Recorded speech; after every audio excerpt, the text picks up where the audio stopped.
कालच्या वर्धापन दिनमध्ये उद्धव ठाकरेंनी थेट शर्ट पाठिंबाला बिनशर्ट पाठिंबा असं म्हटलं आणि फक्त मी उद्धव ठाकरेंना विरोधासाठी हा बिनशर्ट पाठिंबा दिला असं म्हटलं. ते विनोद त्यांना पण समजवायला 10 मिनटं लागली, मला कळायला पण 10 मिनटं लागली. मला फक्त वाटतं की इकडे वरळीत त्यांना जेव्हा बिनशर्त पाठिंबा दिला तेव्हा त्यांना काही वाटलं नाही, तेव्हा तो घेतला, मुलाला आमदार बनवलं. त्याच्यामुळे मला वाटतं की ह्या गोष्टी आपण विसरलो नाही पाहिजे. आणि साहेबांनी जो पक्ष काढला तो स्वतःच्या ह्याच्यावर म्हणजे स्वतःच्या मेहनतीवर काढला. तो पक्ष मोठा व्हायला वेळ जरी लागला असेल तरी तो स्वतःच्या मेहनतीवर आहे.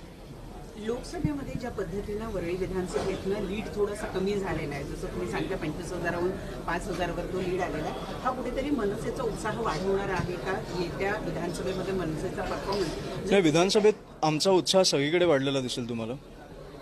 तो लीड बघून आम्ही नाही वाटत. तुमची इच्छा आहे.